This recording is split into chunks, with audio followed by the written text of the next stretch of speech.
21장 하나님 여러분의 하나님께서 여러분에게 주시는 땅에서 들에 방치된 주검이 발견되었는데 누가 그를 죽였는지 아무도 알지 못할 경우 여러분의 지도자와 재판관들이 나가서 그 주검이 있는 곳에서부터 인근 성읍들에 이르는 거리를 재어야 합니다.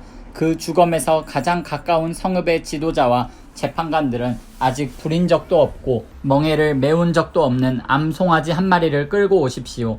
지도자들은 물이 흐르는 골짜기, 땅을 갈아엎거나 씨를 뿌린 적이 없는 골짜기로 암송아지를 끌고 가서 그 목을 꺾으십시오. 그런 다음 레위인 제사장들이 나서십시오. 그들은 하나님께서 택하셔서 이런 일과 관련해 그분을 섬기고 법적 소송과 폭력 범죄를 수습하며 하나님의 이름으로 축복을 선언하는 일을 맡은 사람들입니다. 마지막으로 그 주검에서 가장 가까운 성읍의 지도자들 모두가 물가에서 목이 꺾인 암송아지 위에서 손을 씻고 이렇게 말하십시오. 우리는 이 사람을 죽이지 않았고 누가 이 사람을 죽였는지도 모릅니다. 하나님 주께서 속량하신 주의 백성 이스라엘을 정결하게 해주십시오.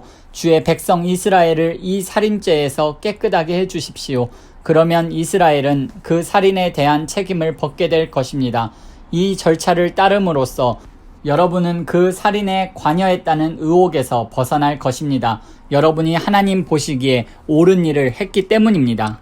여러분이 적과 싸우러 나갈 때에 하나님, 여러분의 하나님께서 여러분에게 승리를 안겨주셔서 포로를 사로잡았는데 여러분이 그 포로들 가운데 아름다운 여자를 보고 마음이 끌려 그 여자와 결혼하고 싶을 경우 여러분은 이렇게 하십시오. 그 여자를 집으로 데려가 머리를 손질하고 손톱을 깎고 포로로 잡혔을 때 입고 있던 옷을 벗어버리게 하십시오. 그 여자는 한 달 동안 여러분의 집에 머물면서 자기 부모를 생각하며 애도해야 합니다. 그런 다음에야 여러분은 그 여자와 잠자리를 같이 하여 부부가 될 수 있습니다.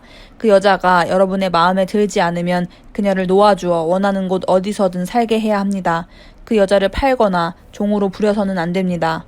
여러분이 그 여자를 욕되게 했기 때문입니다. 어떤 남자에게 두 아내가 있는데 한 아내는 사랑을 받고 다른 아내는 미움을 받다가 둘 다 그 남자의 아들을 낳았습니다.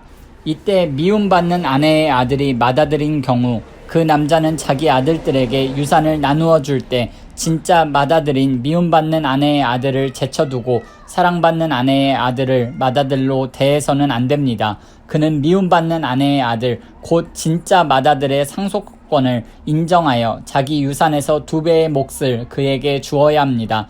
그 아들이 생식 능력의 첫 번째 증거이므로 맏아들의 권리는 그에게 있습니다. 어떤 사람에게 부모의 말을 전혀 듣지 않고 반항하는 고집센 아들이 있어 부모가 아무리 타일러도 말을 듣지 않을 경우 부모는 그를 강제로라도 성문에 있는 지도자들 앞으로 끌고 가서 우리 아들 녀석은 고집센 반항아입니다. 우리가 하는 말을 단 한마디도 들으려 하지 않습니다. 게다가 먹보이고 술꾼입니다. 하고 말하십시오. 그러면 성읍의 모든 사람이 그에게 돌을 던져 죽여야 합니다. 여러분은 여러분 가운데서 더러운 악을 말끔히 제거해야 합니다. 온 이스라엘이 그 일어난 일을 듣고 두려워할 것입니다. 어떤 사람이 죽을 죄를 지어서 사형 선고를 받고 처형되어 나무에 매달린 경우 그의 주검을 밤새도록 나무에 매달아 두지 마십시오. 그날로 무덤에 안장하여 여러분의 하나님께서 주신 땅을 더럽히는 일이 없게 하십시오.